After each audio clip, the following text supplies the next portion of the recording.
go. All right, we are back.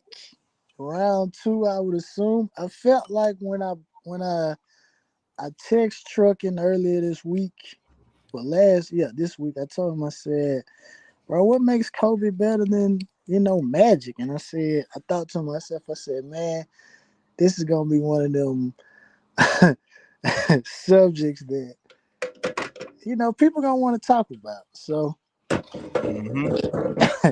we almost didn't get finished with the show. You know what I'm saying? Because it was heading there.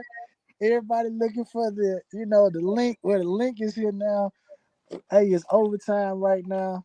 At the fans' perspective, the fans' point of view. I'm sorry, fans' point of view. Hey, second half. Hey, we here. What makes Kobe better than Magic? Kobe better than Magic. This man got JoJo better than Kobe.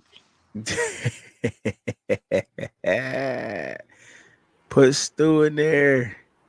All right, we here. Hi, studio. Gentlemen. So what? So again, it seems like we all in agreement unless Studio, he feels, Kobe's better. I need to Oh, catch oh, up to speed. So who's all in agreement? What the panel agreeing on? We say Magic. We say Magic. I say Magic. I gotta go with Magic too. I was hoping I was against y'all, but I'm not. He more versatile. He plays center. He can play deep. He can play power forward, point guard. He was the big man shooting before they started saying, "All right, we got Dirk and Vinci and he big man shooting." Magic been there, done that. That's a fact.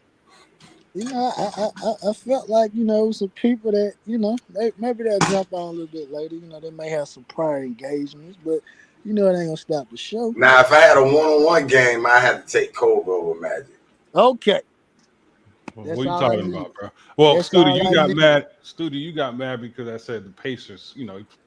Kobe beat the Pacers, a sorry team. I'm guessing Pacers are your squad. Yeah. I don't know how I like Pacers. There you go. I don't know. Bird, what's up? I have no affiliation with Indiana, but I don't know. Bird like Kobe. Bird said Kobe, so let Bird go. Bird, what you got for it, dog? I respect your opinion to the moon. All due respect to Magic. You know what I'm saying? I understand what y'all was saying, as far as paying homage. But if we being for real, we want to say who Mr. Laker is. It's hands down Kobe Bryant. Why is that? Well, for the simple fact, whenever you even want to, okay, you can give Magic the different positions and everything like that, but he never won a chip without Kareem. He never won a chip without Kareem or James Worthy and them boys. Kobe, if he had only won those three with Shaq, then you got it. But the simple fact that he won two more without the man, you got to give him that. And not only that, talking about. Not only that, the man did go up against the big three Boston Celtics. He went up against Paul, Ray Allen, and KG. He did have Paul Gasol though. He had Paul Gasol. Am I right? Yeah. Yeah, he had Paul Gasol, but Paul Gasol to a Kareem, Paul Gasol to a Worthy, Paul Gasol to a. Okay, Bird, I agree with you on that one. He ain't gonna compare no better. Hold on, Bird. I got a question for you, Bird. You gotta say Paul Gasol versus a KG. Back in that, you can't go Chris Cross. But all right, so let's do that. Paul Gasol versus KG. Well, hold on before you get there, Bird. How many times was Kobe the best player on his team in those 5 championships? I would say honestly, in 3 of them. I would say the first 2 Shaq clearly dominated, but even Shaq seen, when that third one was coming around that Kobe was taking over. Shaq has admitted this out his own mouth. Yeah, Magic was the important player for all 5 of his championships. You know what I'm saying? They don't win a championship without Magic, right? They could have competed without Kobe. I mean, Kobe was the number 2. I wouldn't say that. Hold on, we can't do that, big dog, because Kareem did win one in Milwaukee before Magic, right? So let's not say that he couldn't have. We're talking about the Lakers, so we ain't talking about Milwaukee. We're talking about. But we're saying because they both got there the same year, correct? No, Kareem was there before. Yeah, Kareem was there like 3 or 4 years before Magic got there. Yeah. Mm-hmm. Okay. I mean, all right, to the point or whatever, you know what I mean? But let's not make it seem like Magic won Kareem a championship. Kareem was already a champion. You right, you got that. You got his in Milwaukee. Everybody gonna need a player on their team now. We can't be saying, "Oh, he had him and he had him." Everybody need another player. Right. You know what I mean? Jordan didn't get it till pimping, so I mean that's what I'm saying. We can't really go there with it, but I'm just looking at it strictly for, you know what I'm saying. Like y'all said earlier, So people were shooting shots and they were saying what? Jordan and Kobe. Ain't nobody shooting no shot or passing the ball saying Magic, dog. You know what I mean? Just far as even the impact on the game. Yes, like I said, I respect what Magic did for the game and the position this basketball that we done all moved to. But Kobe, come on, man. Kobe is Mr. Laker. Like, it's the reason why this dude getting 3 statues. You know what I'm saying? Like, So Bird, you feel Kobe had a bigger impact than Magic? Hell yeah. You got to think about it, bro. Like this whole Mamba mentality, you feel what I'm saying, that's grown out of Kobe's career. Magic didn't have that, dog. Hey, you know what, Bird? I'm glad you brought that up. I'm glad you brought that up because I didn't get to bring it up on the show. And Shannon Sharp, he made this point on his show. And he said that, you know, as the generation goes on, you know, players kind of get pushed to the wayside. Now, obviously, Jordan is still going to be front and center because people feel like they haven't tested, like, you know, he's the GOAT. So he's still going to be the point of emphasis.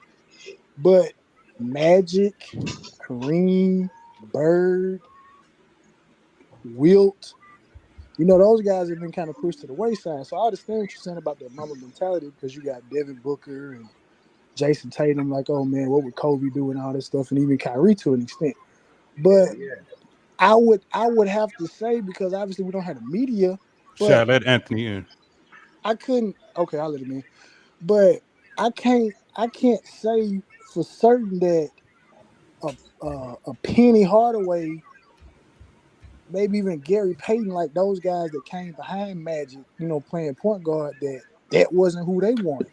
They didn't want Steve Nash. Like who didn't want to be Showtime? Like who didn't want to be Showtime? I mean, who didn't want to only be one Magic? that you could really say, and I don't mean to cut you off, big dog, but the only one you could really even say after Magic left that even somewhat looked like him, I give you Penny, but it would have to be Jay Kidd. Steve Nash to me was more of a Stockton.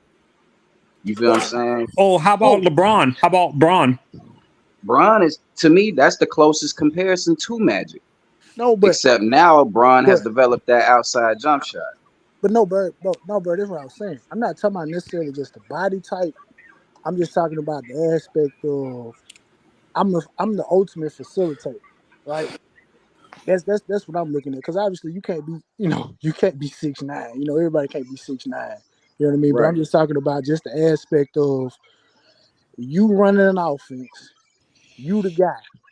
You know, we ain't even talking about playing different positions or none of that stuff, right? We just talking about Magic made the point guard position to me what it was, you know, to what it is. Now, obviously, it's transition now because we don't know what's a point guard, what's a shooting guard.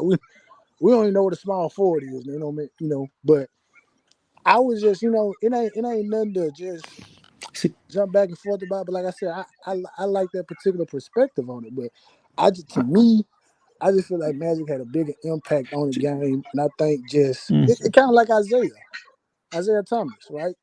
It's like great point guard, but like it's a new era, so it's like no, we Kyrie. See, and I like Kobe. I like Kobe, but there was a tendency for him. Maybe I'm saying maybe it was just his mentality as a player. Maybe that he can be a ball hog sometimes. He refused to pass the ball. Like he would like Magic would purposely get. It's not that he didn't shoot; he can shoot, but he preferred to help his teammates around him. And Kobe tended to. I'm not saying he was he tended to hog the spotlight just a little bit instead of sharing the ball and stuff like that.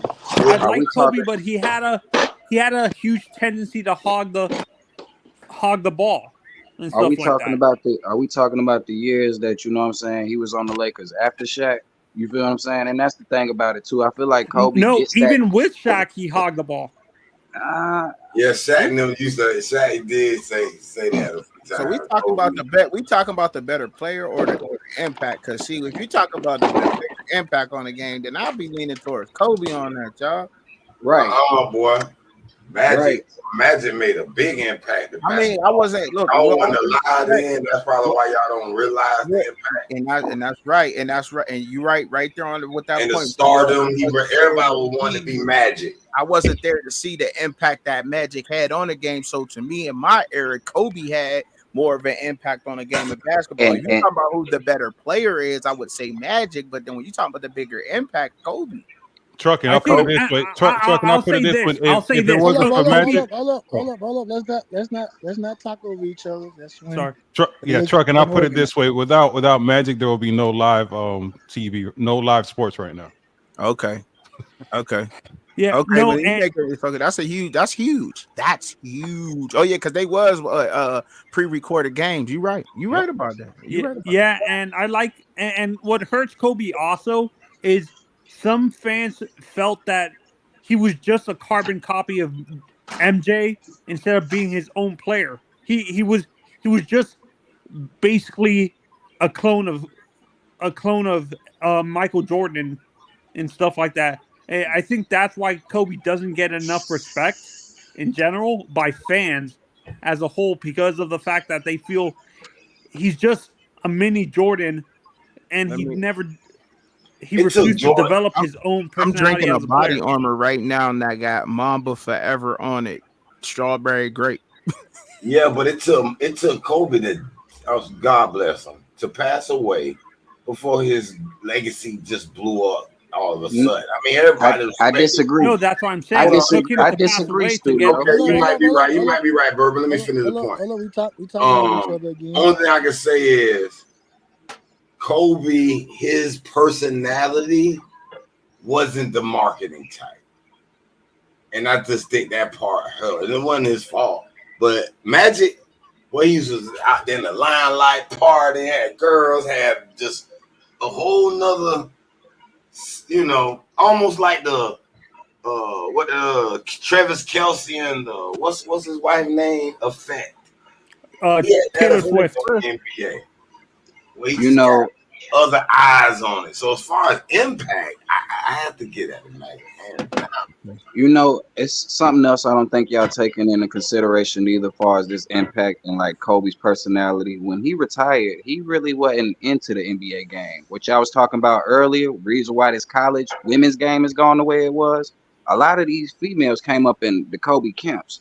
Sabrina's, the Page, you feel what I'm saying? So that's that Kobe mentality once again, because he was grooming his daughter, y'all. You know what I'm saying? To be the next big I watch it. I'm a big soccer fan. I'm gonna use soccer as an example. Bird, are you saying he's responsible for the topic we were talking about earlier? How NCAA basketball has overtaken the men's basketball in popularity, and Kobe has the direct responsibility for that? He's trained a lot of them. He trained a lot of those females that y'all was talking about. I agree with you. That's what I'm saying. In terms of the mentality, you said, Bird. The mentality, all of that. In terms of the mentality, I'm a big soccer fan. Guys like Messi, Ronaldo, and Neymar said they, growing up, even though they played soccer, they looked up to Kobe, and that's where they got their like aggressive attitude as a soccer player and stuff like that. So that goes to the impact that Kobe had. He translated over to women's, to soccer. Hold up for a second. See, this kind of what I was telling Bird initially. Like, we're talking about generational. Like, you're using Messi. We're talking about this generation of girls basketball. And it's like, obviously, I don't know how old everybody is on this I'm call, 32.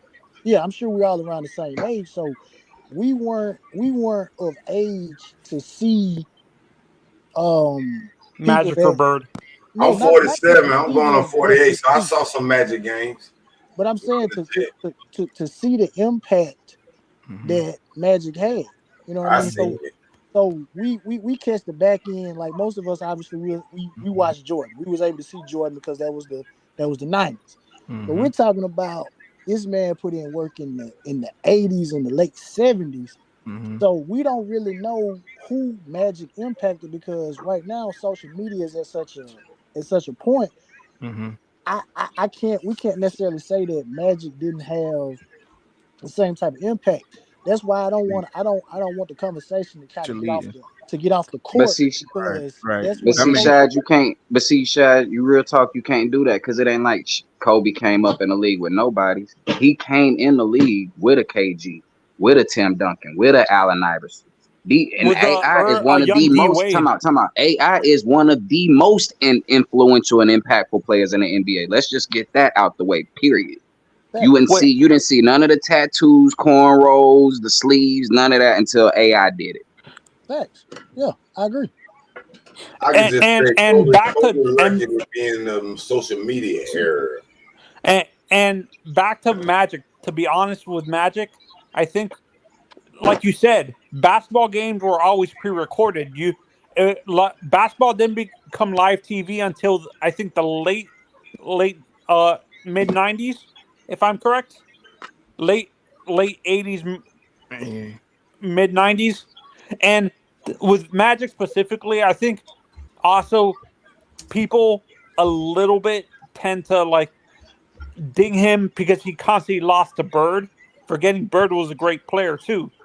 And I think that hurts Magic because people look at the fact that he was constantly losing to the Boston Celtics and stuff like that during the 80s, late 70s, early 80s.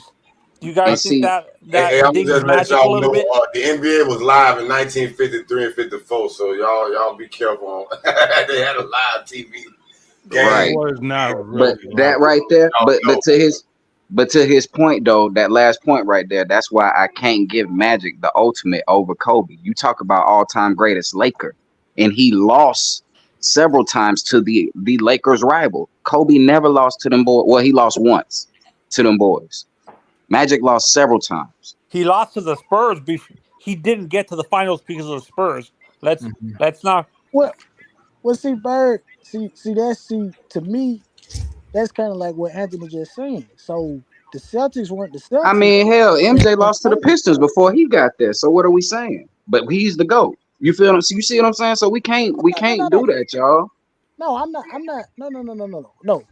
All I'm saying is, if we're talking about impact, I'm saying from the aspect of Magic changed that offense that they ran, that innovative offense that they ran, the up and down, the fast paced, and all that stuff like that. They weren't doing that at that time. That was solely what Magic wanted to do. That's what fit Magic. But think about what you said earlier. Did Magic make a James Worthy? Did Magic make a Byron Scott? Did he make a Kareem? He didn't make these guys. All of these guys was already known. Who was the head coach of the Lakers when they won their first championship? Pat Riley. So that was Pat Riley's offense. No. Because what happened was Magic got there. They had another coach that they fired, Paul Westphal, and then they hired Pat. It was Paul Westphal. He actually died. And then that's how Pat got his role into the Lakers. That's what I'm saying. Like this is my squad. So you know what I'm saying. I know a lot about the history. I know about Pat because I'm a Heat fan. Stuff like that. So yeah. So actually, really, who was actually really running it before Paul got called in there was actually Jerry West. Yeah, I saw Jerry West's name on there. Yeah. So, but I got a question. If Kobe, and I'm not being disrespectful, if Kobe did not pass away, will we have this conversation? I've always felt that way. To me, before the passing, he was stamped at already. You feel what I'm saying? As the greatest Laker. To me personally, I've always said that. Kobe's my favorite player of all time. So that's what I'm saying. That's when I went into that question earlier when I asked, is this even a thing that we really could compare? Because it's two different eras, two different styles. Like, you know what I mean? Like, And I mean, and even if you look, even if you put up stats, the only thing Magic probably would lead Kobe in would be assists. We already know points. Kobe is smashing Magic in points. He probably got him in rebounds too, just because he played longer. You feel what I'm saying? Like Kobe got Magic in a lot of records. 3-point shooting, we know he got that. And Kobe really, a lot of people give Curry the credit, but Kobe was the first to put up 10 threes in a game. You feel what I'm saying? Made 3-pointers in the game. That was Kobe. Who played longer? Kobe. Yeah, Kobe played longer. Oh yeah, okay. Yeah. But I think Magic's run, even though it was a shorter time, it was at a higher level longer. Like he didn't play as long, but I'm not sure how to explain. No, you're right. But I'm gonna help you right there. Y'all got to think about this too. Magic came into the league as a 21, 22-year-old. Kobe came into the league at 17. Yeah, I think that's what another factor that fans don't bring up. That in Kobe's era, most of these kids were besides a few players, the majority of the kids were coming out of high school and stuff like that. Were they letting people in the NBA in high school in the 70s, in the late 70s? I'm sure. Actually, I can't. It wasn't Kareem. I think it was Wilt that came straight out of high school. Right. So it was rare, but it was Daryl Dawkins. Yeah, Chocolate Thunder. Okay. Because I recall, Bird and Magic was nice in college, correct? They played all 4 years, dog. 3 years. Or 3 years. I think the mentality of players too. What hurts this era of basketball is the one and done, and you don't see a lot of kids being developed in college by these coaches. It's more about them being cohesive for 1 year, but they're not really developing the players. And you see a lot of flaws in these players coming into the league now because of the fact there's not really a ton of development because of one and done and AAU ball has seriously affected the mentality of these kids in terms of like work ethic and not paying attention to their craft as much and stuff like that. Mm-hmm. Do you guys agree, or am I being harsh? No. Yeah, you're right. I agree. Yeah, no, what's happening is, kids are playing more games and not practicing more. Before, you would practice a lot, and that's not happening. And like the reason why the European players are better than us right now is because they practice. In the United States, all we do is play games. That play 100 AAU games during the summer. I used to be an AAU coach, right? Now, and the reason I stopped is like these dudes just wanted to play and they never got their crafts better. Right? In order to get your craft better, you got to practice. Mm-hmm. And kids don't practice today. All they do is just play games, come down and shoot three. So that's the difference between games today. And I'm glad y'all kind of brought this up because y'all was talking about it on the show earlier. It's kind of on the Calipari point. I don't think Coach Cal, even though he's at Kentucky, I don't think he's necessarily there at this point in time to win chips. I don't think that's why they have him there as the coach, is to win chips. Because like I said, his coaching style and the type of players that he gets, as we clearly see in the league, they're made and they're developed to be ready for the league. College basketball, as we know, does not flow the same way that the NBA league does, like y'all was saying earlier. That's one thing I wish that the men would do. I wish they would go to quarters. You feel what I'm saying? Like the women, because that way it'll speed the game up. You got less TV media timeouts that way. And it opens up the flow of the game. It keeps the flow of the game going steady that way. And actually, I think what's going to help college basketball now is the top level recruits are not going to be going to college.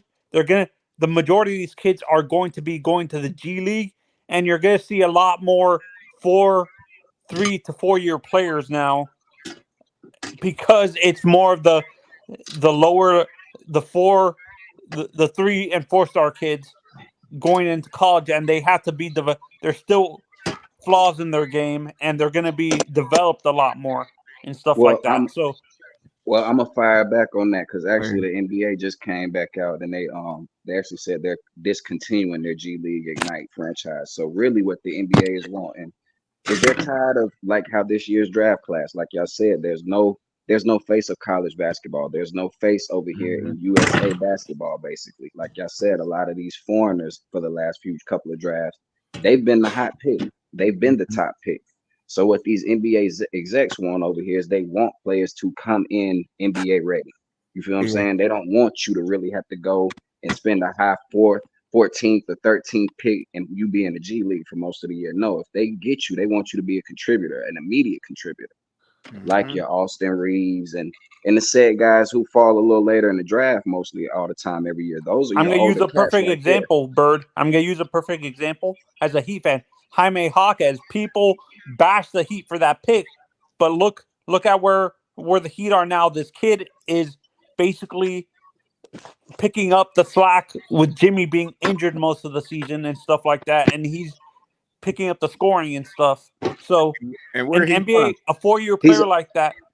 He's a perfect example. He's from UCLA, and I was about to say for comparison that y'all could use for comparison, he was also teammates with buddy that's on the Nuggets, Peyton Watson, that y'all are starting to see this year, but he's been in the league 3 years because he was one of those one and dones. Now, how he stayed in college and developed his game like a Jaime Jaquez, you see he would have made an impact probably a lot more sooner than he did, like a Jaquez is doing this year. You see what I'm saying? So it's Yeah. like, Peyton, you came out 3 years earlier, but your impact on the game is the same as bro that you came into college with, as far as seeing the floor. Do we one question, do we necessarily think that it's gonna help them staying in college to be developed when you see a lot of and I know we're not talking football, but when you see a lot of these college football players going into the NFL and they're not developed, meaning that they're coming in there not knowing things. So do you think more years of college is actually going to help? Well, yeah, in a basketball sense, because I think, like I said, I think college and what the NBA wants by them making this G League at night move, I think they're trying to push college basketball to be more, you know what I mean, more pace and space, more opened up. You feel what I'm saying? The NBA and college basketball seem like they're more, you know what I mean, on the same accord versus the NFL and the NCAA. And the reason why I say that is because, like we say, these quarterbacks, they don't really run pro style in college. You feel what I'm saying? It's a lot of RPO and you know what I mean, different other type of concepts where when they get in the pros, they're not running none of this. They're, you know what I mean, pro style It's and this two and that. different So it's games. learning. Right. You feel what I'm saying? So I think that's where it differs with college basketball. They're more on one accord with the NBA. Like I said, the NBA makes moves like I said, canceling the G League Ignite thing was a big step for college basketball because NBA obviously see it's hurting the product. Like we said, there's not one guy we can even name of college basketball this year besides Bronny James, and we knew he wasn't gonna be ready. But that had to be the face this year. You feel what I'm saying? As far as the biggest guy that everybody knows. And I think what the Calipari thing you guys brought up to me, Cal is a good coach, and him and Coach K said the one and done rule affected our ability to develop these kids correctly because they're not really paying attention to our coaching, and that they're becoming mercenaries on the floor instead of wanting to develop themselves in the practice courts and stuff like that. They rather be a mercenary on the court instead of focusing on developing their craft, like Jojo said earlier. Well, you know, at Kentucky, and that's what I'm saying. Like Calipari, he's one of those coaches that I believe is like right there hand in hand with Adam Silver. Because if y'all notice every year when Kentucky, when they get like all their new players in, they actually have their own combine. And all the NBA execs and scouts and all of, you know what I mean, all of them come out then, like during the summertime, and basically, you know what I'm saying, pretty much project where these guys are gonna go and pretty much let them know this is what we expect to see from you during the season. So that's why I said I don't think Cal is necessarily playing for chips. You feel what I'm saying? He's playing for that ultimate end goal with these players, which is to get them to the league. So yeah, at places like Kentucky, I do think that they, you know what I mean, only Can you say that work with Duke? So do you think Kentucky's stock is dropping? Let me ask that question to y'all out here on the panel. Do y'all think Kentucky's stock is dropping? Would you want far to as far as being a championship, like to expect them to be in a championship race year in, year out, I would say yes. I don't think they're like a who's a team right now that's been hot the last few Houston. You feel what I'm saying? Like how they've been very competitive in basketball the last few years. Like there are teams that are building for that consistency. North Carolina with Hubert Davis, you feel what I'm saying? Like certain teams, you feel what I'm saying? Like they are building for that. How about Duke?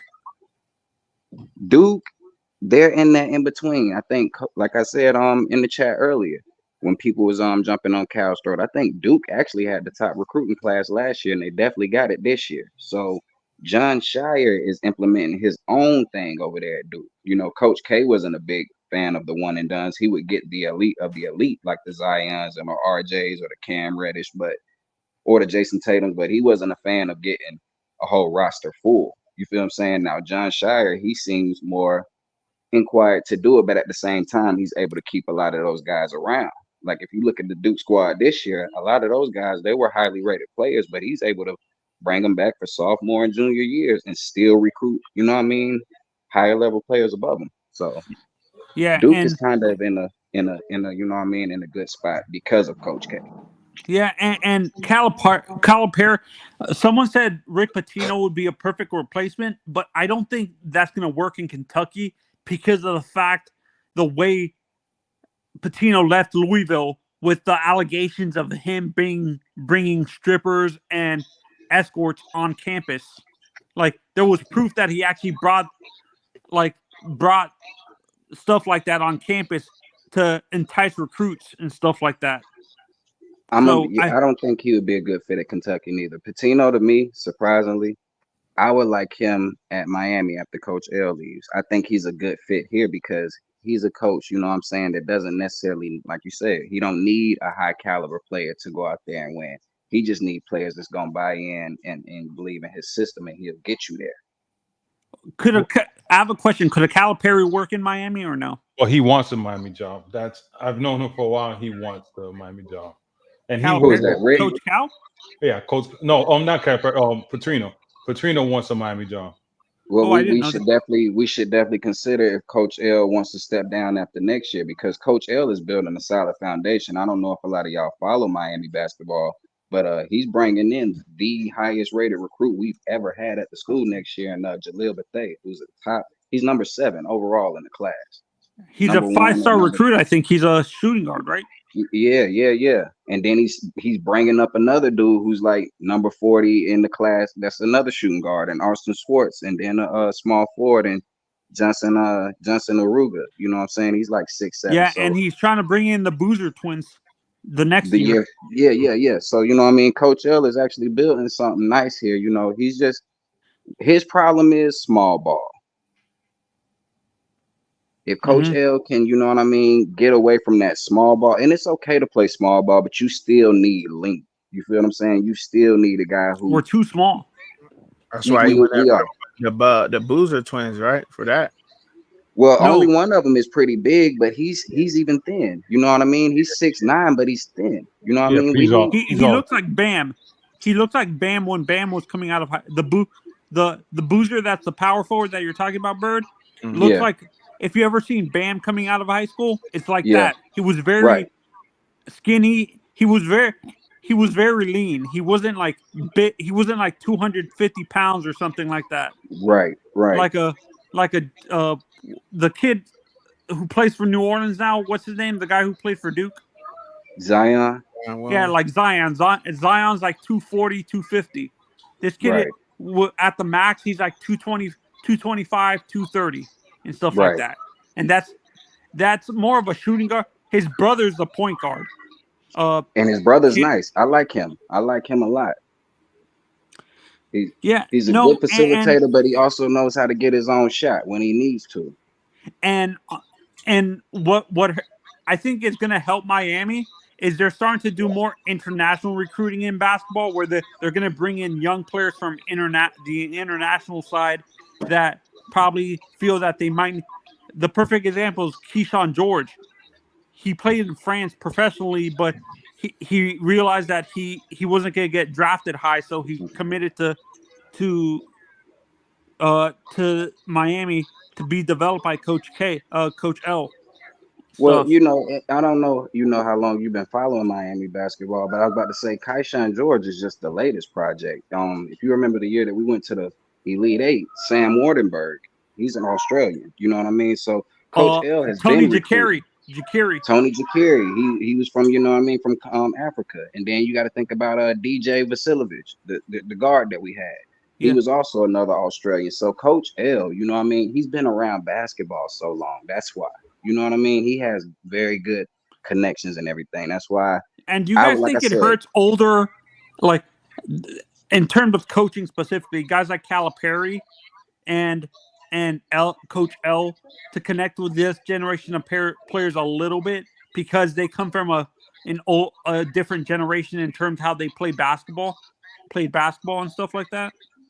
Well, no, because like I just said about Coach's L style, if you look at Miami style, he really wants to push the pace. He's all about really pressure defense and pushing the pace. And he don't matter if the shot is a 3 or a 2, but he wants you to, you know what I mean, take the open shot. And that's pretty much basketball. I don't mean to switch the subject, y'all. I ain't trying to switch the subject on you. I'll get right back to that. I just got a quick question, y'all. And this guy, damn it, man. Y'all, I'm winning all my bets, man.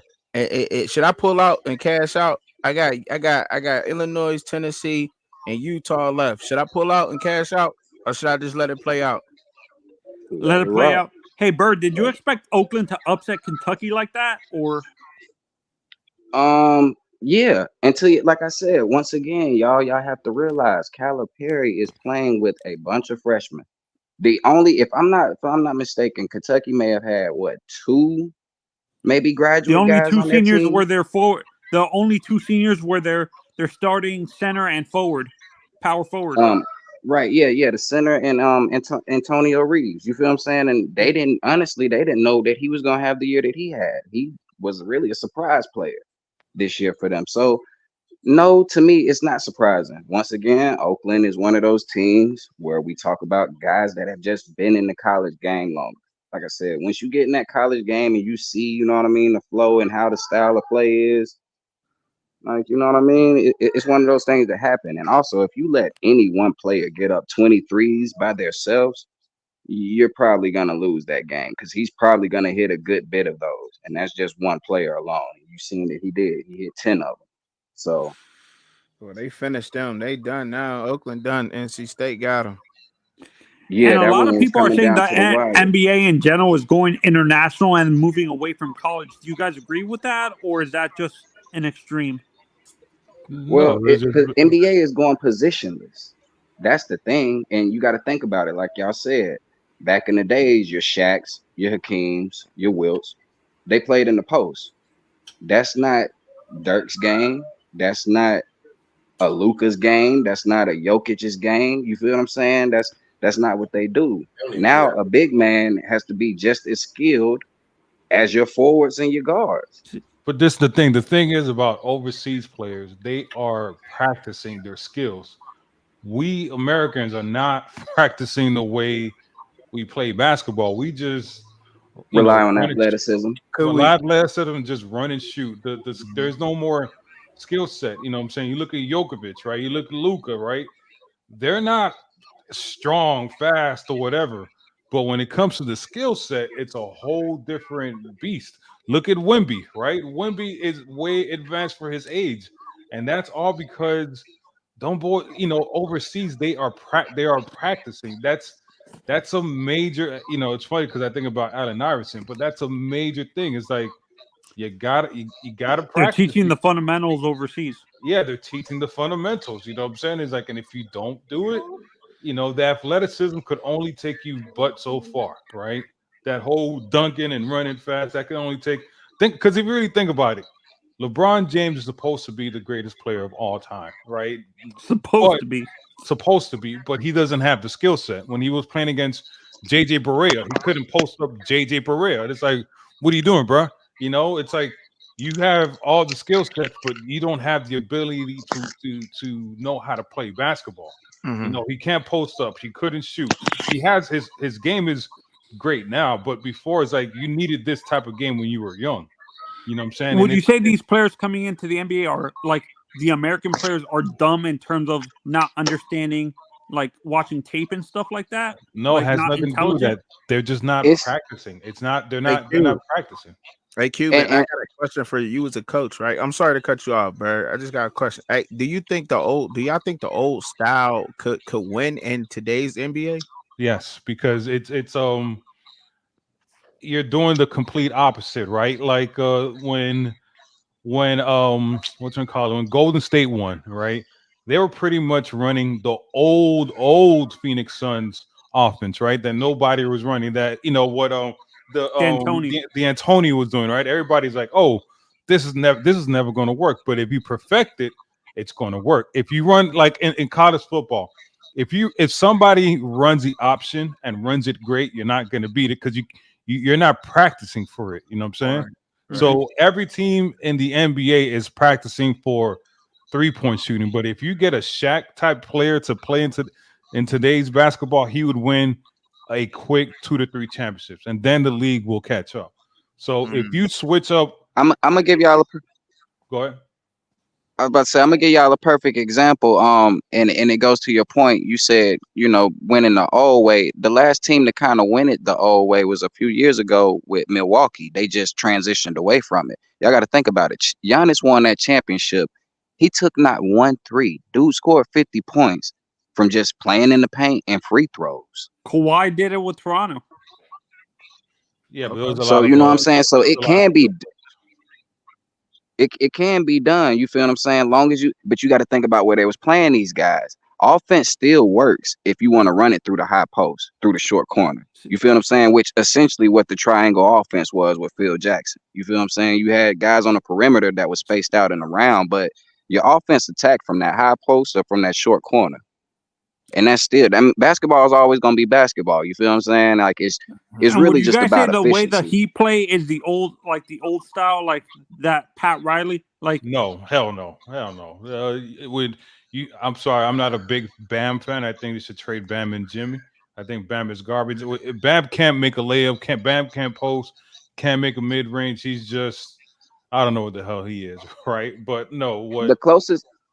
Go ahead. The closest player I would say that is maybe about as old school as it can get, but the size and the length that he is, y'all would say no. And that's Shai. But Shai Gilgeous-Alexander's game is very old school. Like he gets to his spots, it's very mid-range. He'll take 1 or 2 threes, but he's not 3 crazy.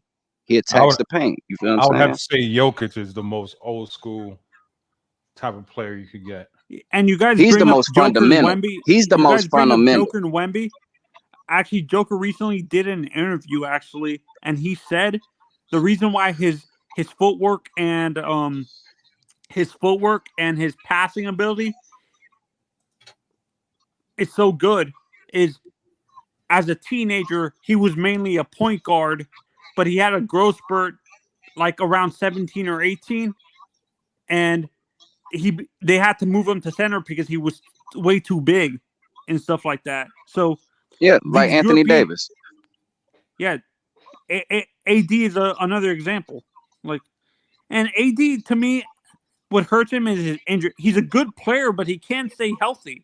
Is it just because he's too big? AD's mentality is what keeps AD from being AD. Whenever he wants to be dominant, as we clearly see, he's the most dominant motherfucker on the court.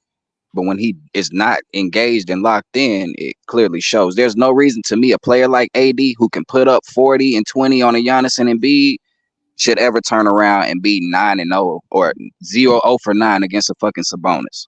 You know what I mean? Like that's crazy. Yeah, what happened to AD, man? I mean, when he was with New Orleans, man, he was putting up 40 every game. It seemed like 40. He got a chip and got complacent. Yo, like people don't think that's a thing. But you got to think about it. That's what some of these guys really chase their whole life. Like it's hard to play with LeBron. It's not that too. Usually, when you play with LeBron, your skill set goes down. Why is it so hard to play with LeBron? Can y'all answer that for me? Because his usage is so high. His usage is so high. That's what y'all don't realize. Usage and ego. Why won't he just need to just post down low and just score down there, huh? That's what LeBron needs to be doing, huh? I mean, he could do that. He could do that, and that would be easy for him. But team-wise, that wouldn't help much. Like LeBron is one of them players, like a Luka, like a Jokic. They create so much gravity and attention that sometimes you want to pull them away from the post because that can create easier baskets for your teammates. Because so many eyes. You guys brought up Shai too. when I look at Shea Gilgeous, he reminds me a little bit of. He's a bigger version to me of a Mighty Mouse. Damon Stoudemire. He plays the same way. Do you agree? If you guys know who Mighty Mouse is, a little bit. He's got a little Damon. I would say Damon Stoudemire was a little more perimeter oriented, but you know, Shea, that's kind of fair. Shea, to me, for real, he's like a poor man's. He's a poor man's McGrady. Oh, no, Tracy? No. Who is How our about top you? American player? Who's the top American player? Who is that? Anthony Tatum. No, Tatum. it's Anthony Edwards. It's Jason Tatum. No, it's Anthony Edwards. Anthony Edwards is Canadian.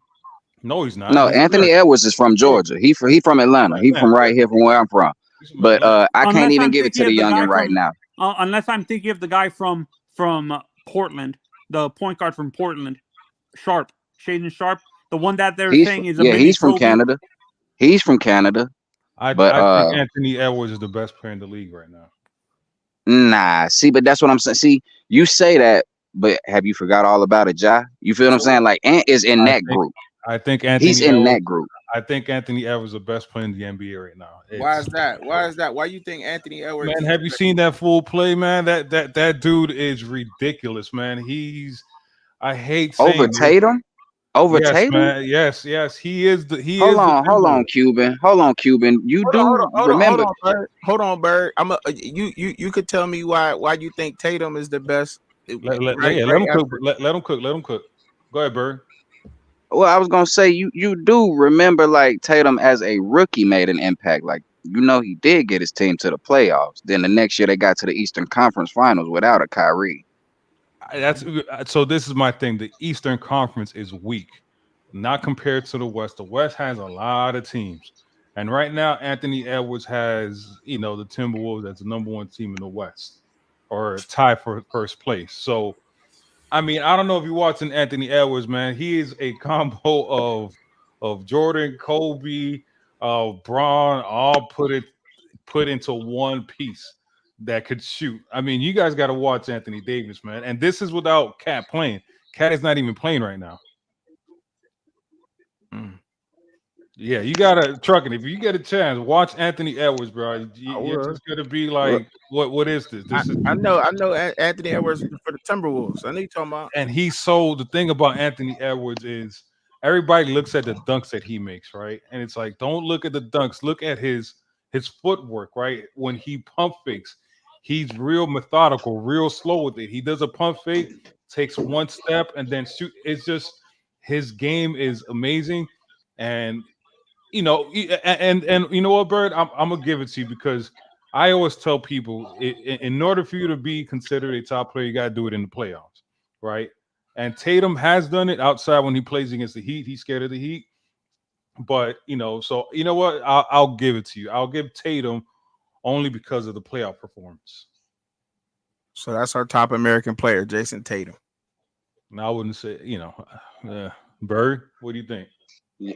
Until proven otherwise, like I said, now if Ant get, you know what I mean? Like I said, I'm not an Ant hater. He from the crib, you know what I mean? He from the A, you know what I mean? He hometown. So I'm with Ant. I done seen him, that's what I'm saying. I done seen him play since high school. So and he like that, you know what I mean? He is like that. But like we said, until getting in the playoffs and showing, you know what I mean, what you can do, you know what I mean? Right now we have to go with Tatum. Like that's almost kind of robbery not to. And not to mention the fact that they were both just on this last Olympic team, and Ant even deferred to Tatum. Like Tatum was the captain. And that's the reason why we didn't win. Because Ant is supposed to, if Ant was the person you went through, we would have won. Because Ant's just a different type of goon, man. He's different, man. You talk about, going back to it, right? You're talking about that Kobe mentality. Ant has a Kobe mentality. I don't see that with Tatum. I see Ant as a killer. I don't see Tatum as a killer. Tatum defers a lot to number 7. What's number 7 again? Brown, right? He defers Jaylen Brown. He also hometown. He defers too much to Jaylen Brown. You know what I'm saying? So Ant is like, you're gonna win through me or not. So do they? So do the Minnesota Timberwolves with Ant-Man? Do they make that push this year? You think?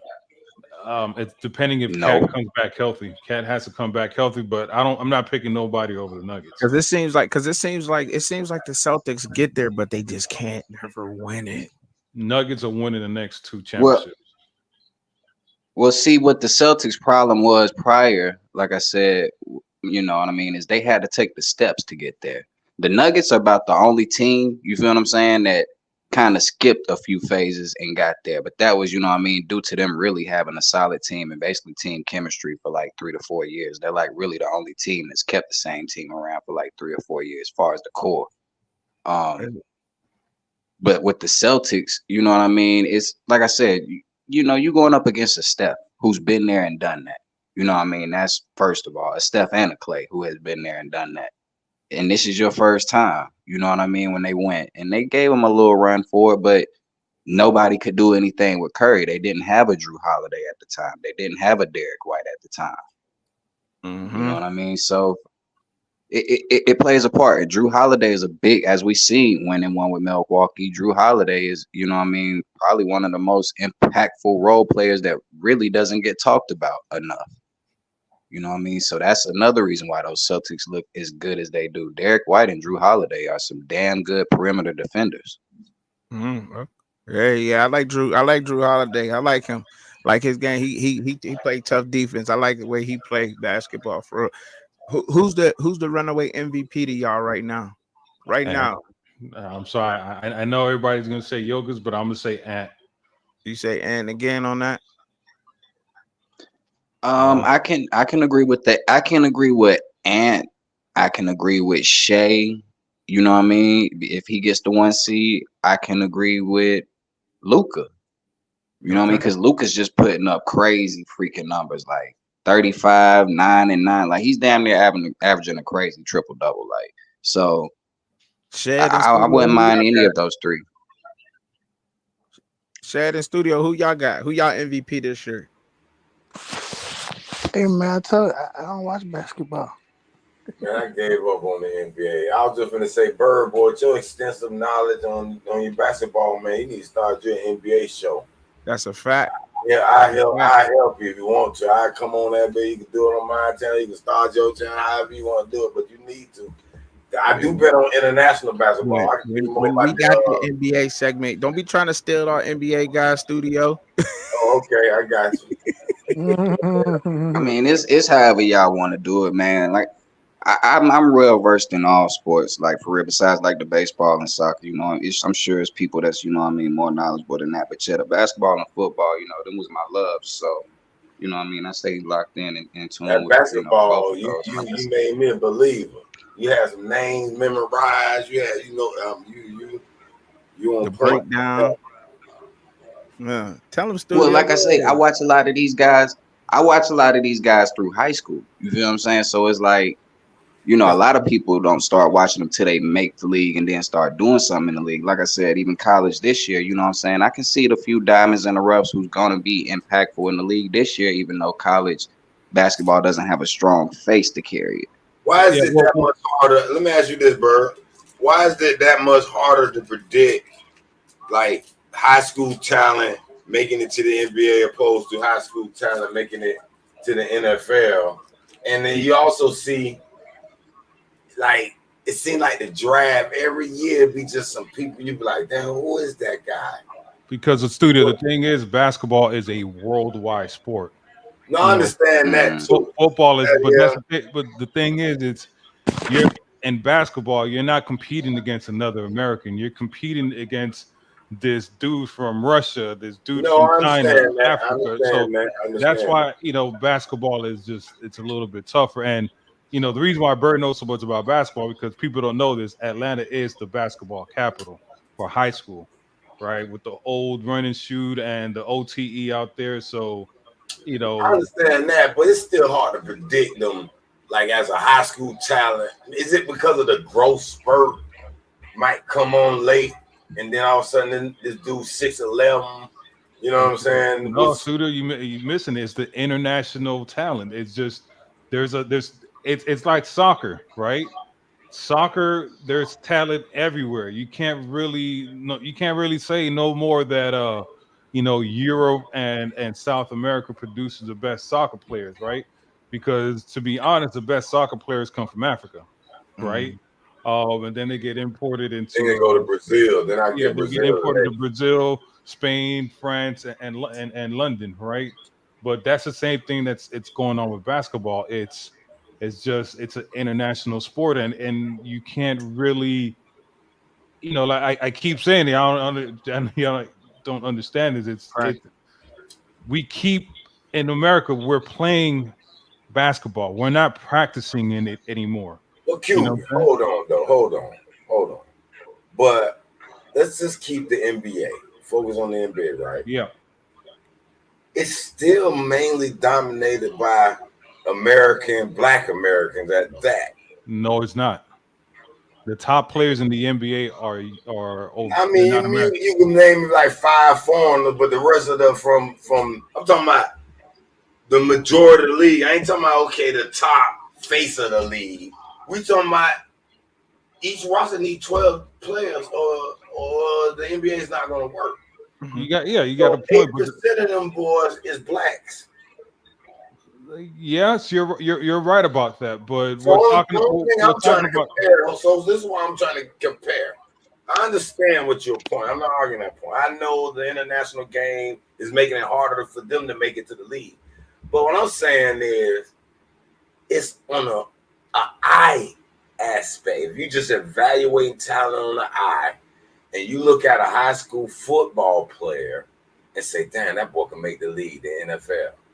All right, let's looking at a high school basketball player. All right, it so just don't work the same. Let's do it this way, right? We're Canes fans, right? And you see me joking all the time about players not practicing or they're not training during spring break. When you see a football player, they're running drills, catching drills, blocking drills. You know what I'm saying? They train that. They practice those drills. And basketball, they're not practicing dribbling, shooting, passing, defense, so on and so forth, right? So when it comes to football, you're practicing a throwing because you can't play 11 football, during your break time, right? You could play 5-on-5 basketball wherever you go. You need 11 people in football to get a helmet, pad, so on and so forth. So, but if you can't do that, you're practicing football. That's why football players are so damn good and so meticulous, because they continuously practice a sport. In basketball, we don't practice. In America, we don't practice basketball. And I'm telling you, as a ex-coach, it's like we don't practice basketball no more. We I just play understand what basketball. you're saying, man. But I remember a player named James Collins, Jacksonville, Florida. Jacksonville, he was about 6'6", dunking out. One of the best Florida high school basketball ever. And he just couldn't make the league. And it just blew my mind. I said, man, who? To me, he was like almost a Jordan, bro. To me, he was like a mini Penny Hardaway. But in studio, to Cuban's point, like to help you better understand it, put it like this. In basketball, what he's saying, all right, so football, right? Like, yeah, you have your 7-on-7s and stuff like that, but you really have an off season. You feel what I'm saying? So you have a time where you can actually practice your craft. Basketball now, there's really no off season, because these dudes from state championship, like he said, next thing you know, they on to AAU like the week right afterwards. You feel what I'm saying? So they don't really get, like he said, they don't really have any time to sit there and hone in on these said skills. And after AAU, it's the what is the circuits, the Nike circuits, the Adidas circuits. You feel what I'm saying? So it's all these different, which is basically combines, but they're actual games. My little brother's a coach. That's not what I'm asking, though. Y'all comparing the mentality of the players now. Yeah. I'm talking about the ability for your eyes to judge a talent in certain sports. Mm-hmm. Like track. You automatically know that boy might be Olympian. No, so studio. So are you saying, how does the NBA, like, how do they project these potential? Like, how do they know certain guys are gonna make it? What he's saying is, Bird, is how do you just look at our as an average person looking at, you know how we judge the talent, we looking at player. It's just harder to judge that basketball. Studio, do yourself a favor. Go to a basketball court, and you're just gonna see every little jit out there doing the same damn thing. You know what I'm saying? It's just it gets difficult because you just see all the players just do the same thing. It's like, I'm not even in my era. Back in the day, I'm just saying. I'm saying now, if you go to the park, you see little kids play, they all do the same thing. Okay, I'll put it this way. This is the way y'all understand it. I think the NBA scout job is 10 times harder than the NFL scout job. That's all I can say. How about that? Yes, you're right about that. You're 1,000% correct. Yeah, that's basically what I'm saying.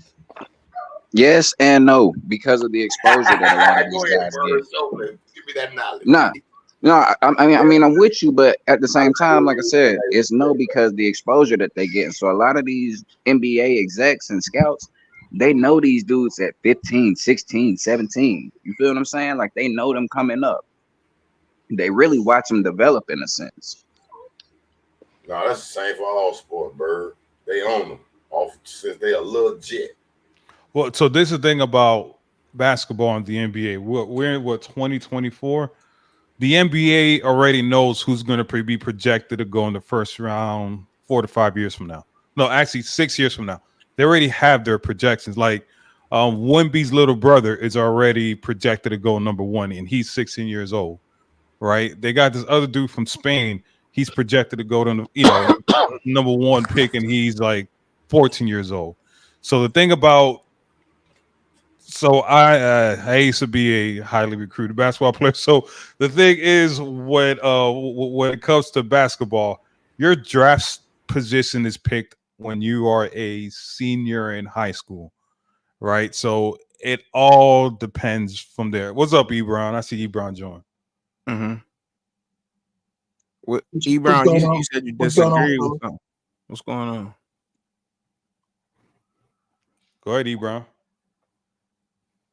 No, I was just listening to you guys. I was listening to you guys make the commentary about basketball. I just wanted to chime in, but I'm going to listen a little bit more before I chime in. But KC, I disagree with you wholeheartedly about some of the statements you made about basketball and some of the things that you brought up the point about. You got to remember, basketball players have to hone their skills and make themselves better independently. Other than the way they do with football. In football, it's a team. It's more of a team concept. It's a team concept totally, wholeheartedly. With basketball, your individual skills, your individual athleticism is what makes the team shine. Because if your basketball team is void, that person with the athleticism and the basketball skills, your basketball team is not going to win anything. You need that athletic basketball player on your basketball team. And the only way a basketball player can make themselves, and you guys play basketball, only way you're going to make yourself better, you got to get in the gym and you got to shoot, jump, and you got to do the thing independently, away from others. More so, you have to do it together when you like doing with football. I would say that for the whole for all sports, E. Brown. I would say that you have to do that for all sports. Yeah, exactly. But you could take two athletic guys with good skills and put them on a basketball team, and you could have a basketball team that could be ranked maybe in the top 10. Agree. But if you take you gotta have an assortment of basketball players with athletic skill, with the talent, in order to make your football team good. Well, you got to have everybody join. Brian, I don't disagree. What Studio was asking is, why are the players in football? Tell me if I'm wrong. Why the skill set in football is better than basketball players, right? Go ahead, Studio. Why is it harder to judge the talent? Why is it harder to judge the talent? So we're not talking about the team sport. From amateur to pro, it's scouting basically. The NFL scouting, trying to figure out what's the best NFL draft pick now compared to an NBA scout saying, all right, what's the best NBA draft pick now? So Ebron, I wasn't talking about the team aspect about it. I was talking about the individual aspect. Example, a quarterback, right? A quarterback has a dedicated quarterback coach in the offseason, right? You don't have a dedicated point guard coach in the offseason if you're a high school basketball player or right. It's like, so in football you could get individually trained for offensive line, defensive line, cornerbacks, receivers, so on and so forth. There is no dedicated point guard, shooting guard, small forward, or center coach in basketball. Hold on though, I disagree because you got individual basketball coaches that's going to practice you the point guard, the dribble for one, and you can do that alone. You can't do that with offensive line. What you practicing? Squatting, sitting back in your stand until that defensive lineman apply that pressure. You don't know what you got. You're right, but there's still like coaches when you. Right now, if you Google search, basketball coach, for off season, they're going to train you in every single position, right? For football, if you have a kid or whatever, it's like, all right, I want my kid to train to be a wide receiver. You're going to find yourself a wide receiver coach, so they're going to specialize in that specific position. Mm-hmm. You know what I'm saying? In basketball, it's difficult because you get trained for every single position. When in football, you're dedicated to one specific position, which makes it easier for a scout to see, oh, this receiver he knows how to run, he knows how to cut, he runs a 4-2, he knows how to catch, so on and so forth. You cannot do that with basketball. It's very difficult when it comes to basketball, and that's what I keep saying. We are not, and when it comes to basketball, we are not practicing basketball anymore. Trust me, I used to coach. It's all we do is play games. These kids play over 100 to 200 games when their high school basketball season is over. I don't know, Kim. One more thing, Studio. When high school football is over, you don't play your next official football game till the next season starts. Does that make sense? I don't know, but I think you just cracked the code. Because what you're just saying is basically solved it. You're saying because they're individually in these receivers, they got the individuals positions, it's really easier because you got a whole bunch of supporting cast. All you got to do is one little specific job, run a route. Mm-hmm. But in basketball, it's one-on-one, bro. You got to do everything. We might need you to get them points and play defense. Right. And play both ways. Right. So it's more reaction there. That athlete really can do that. Because you 6'9" and look good and can jump, can you really do that? I don't know. Or you right, Studio. Or he could be 7 foot. He could shoot the lights out of a gym, but he can't rebound worth a nickel. Or he's clumsy. Right. So that's your answer. That's why it's harder to evaluate NBA talent than it is NFL talent. It's hard to evaluate NBA talent, but you guys are talking about basketball talent, okay? We're talking about basketball talent. No, we're talking about NBA, really. Okay. Because we were trying to figure out, because we were talking about judging these guys and how talented are they and if they're going to get drafted. It's definitely going to be tough trying to evaluate NBA talent because there's only about 300 NBA players in the whole world who can play that game at that level. So yeah, you're right. It's going to be tough. That's a tough thing. Now, if you're talking about high school and college and NBA all combined, with a basketball player, you're looking for what, 5 points, right?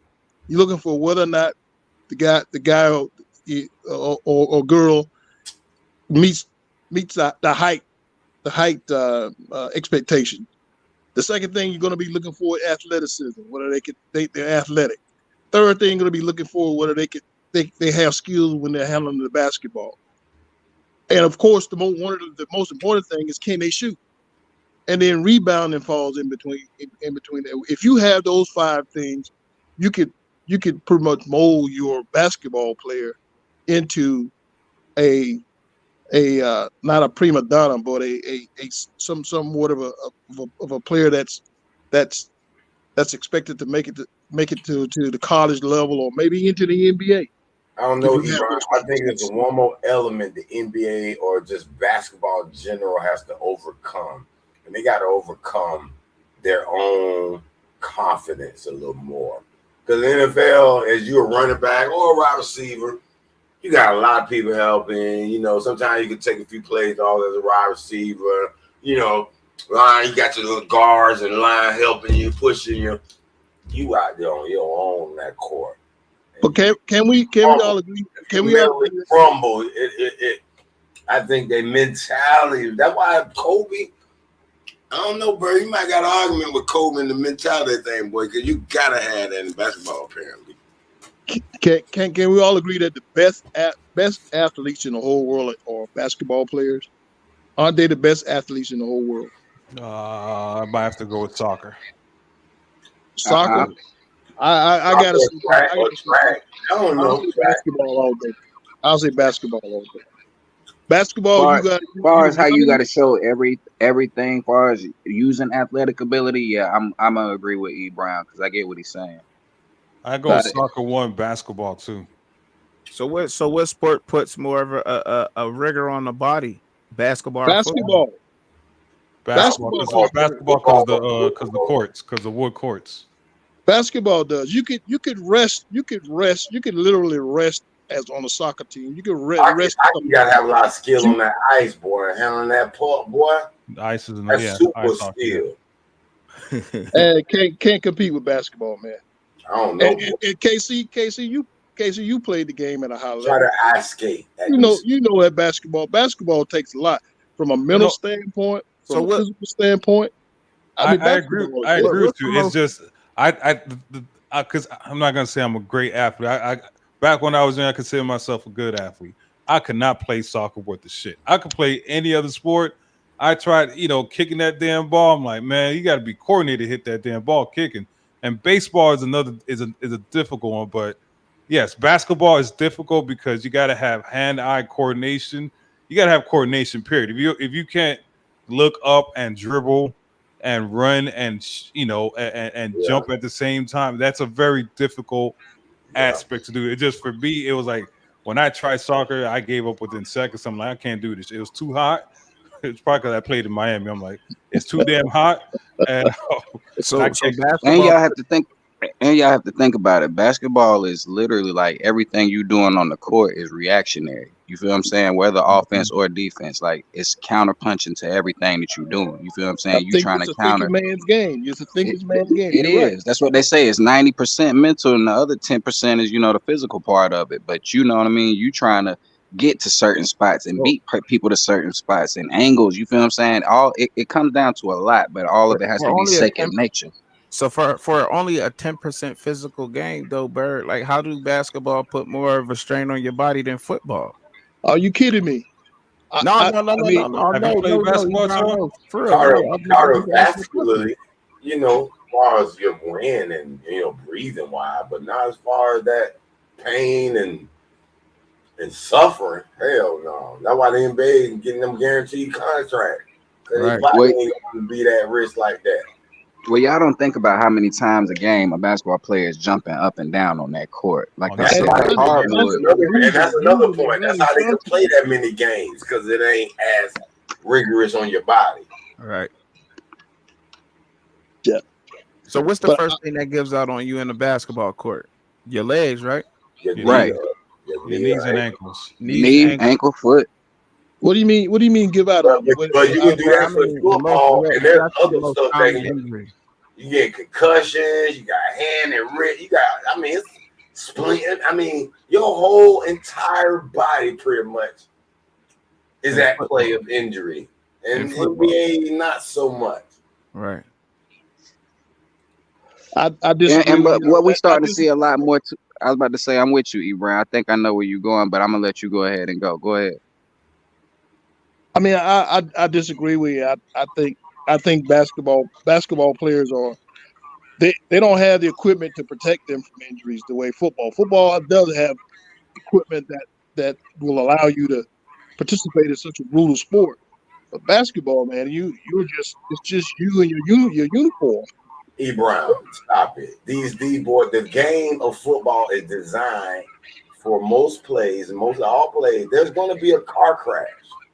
Those are mini car crashes where they're running 25, 20 miles per hour. No. Basketball, you every now and then y'all hit each other. But you play basketball. You play basketball. You play basketball. Studio. Hold on. Let me go ahead, Bird.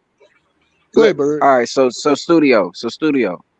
I don't think E. Brown is disagreeing, or nobody's disagreeing with you for the fact that, you know, football is being a collision sport. But however, there's contact made every play in basketball. For instance. Yes.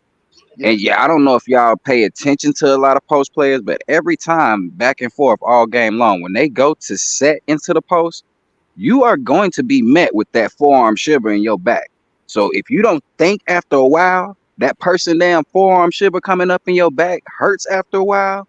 No, it does. Trust me, go out there and do it a few times, especially when you running and trying to catch wind.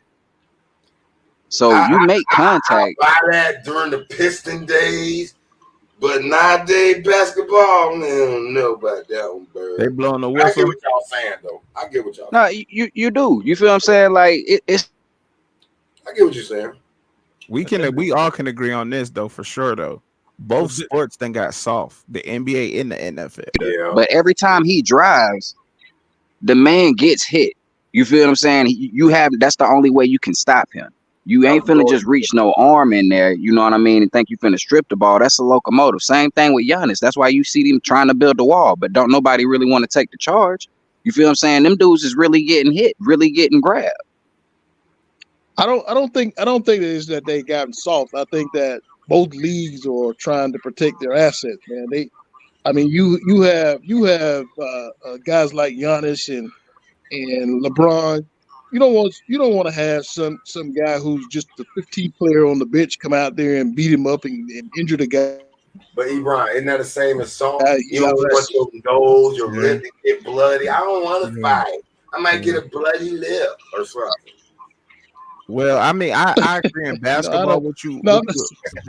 Speaking on that, Ebron, I see that in basketball, protecting that. But in football, that is a contact sport. It's meant for contact. You know what I mean? So how you? Yeah, but you're right. You're right, Bird. You're absolutely correct. But you notice that here earlier this week there was a ban. They're proposing a ban on the slide down tackle. Good. The tackle where you grab the guy and then you slide down on his legs and stuff like that. Oh, you talking about the color tackle? Yeah. Like the tackle that put the wide receiver for Miami. What's his name? Gosh. I know he's slipping my mind now, but they when they injured him and he hurt his ankle in the game, I forgot which game it was, but that type of tackle. Yeah, basically where they hit you at the waist and then they slide down and roll you up on your legs, like they just drop your body weight on you. That's what they grab you and drop your body weight down. Yeah, correct. That tackle is being banned. That tackle that's been proposed before the NFL committee here last week. To make that a banned tackle in the NFL. So the NFL is they're the number one asset with a quarterback, and you can't do certain things to the quarterback now. So now they're seeing that the injuries are taking place with some of the tackles that's taking place. It makes it hard to play defense. But they need to throw away that quarterback slide, man. They need to get rid of that shit, bro. I promise you. Yeah, because they look like I don't know, man. If my quarterback. If I got Patrick Mahomes out there and then he goes for a slide, I want the slide to be there because that without Patrick Mahomes, what are the KC Chiefs without Patrick Mahomes? Well, I mean, man, it's called football. You got guys out there on the football. The only thing I'm saying, you allow the quarterback to decide when they get tackled. They can say, "I want to get tackled this play," or "I don't want to get tackled this play." In the middle of the play.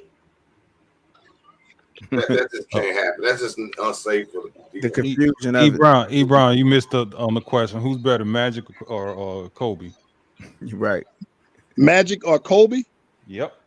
Magic Johnson is the best all day long. Why is that? Now you lived in that time frame. Tell them the impact he made compared to Kobe's impact. We don't know. We didn't live the time. No, that's the truth though. That's all respect. Like I wasn't around to see Magic ball. So Magic Johnson would have came into the league from high school. He would have made an impact just like Kobe did when he came into the league from high school. Magic Johnson and Larry Bird were those guys were awesome, man.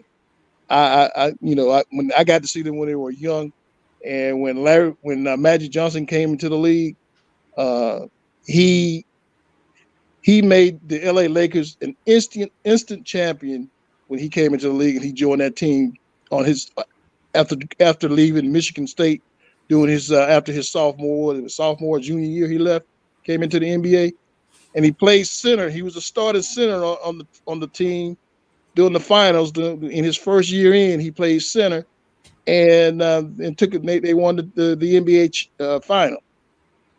The guy was good. Well, he really didn't play center. He just took the ball at center. He played point guard after he tipped that ball. No. He played center in that game. He played center in that game. I saw that game. I saw the replay of that game. He played center in the final because Kareem was hurt. Remember, Kareem hurt. Who played the point? Because what was the point was in Norm Nixon. Norm Nixon didn't play the point. It was Magic that was playing the point that game. It was Norm Nixon and I can't think of the other guy. I don't know if it was Michael Cooper, but I know Mike Cooper was playing the two. It was the point guard was Magic. Norm Nixon played the two and Cooper played the three. Sorry, Cooper played the three. So Magic was always playing the point. So who played the center then? The power forward. I forgot the power forward's name. It was some white dude. No, it was Magic. Magic played the 5 spot that night. He played the 5 spot that night. Kareem got hurt. He played the 5 spot. He played the 5 spot. I'm getting ready. Documentary about that Cuban Kane. Go look it up. Catch y'all fellas in the morning, man. Gotta go.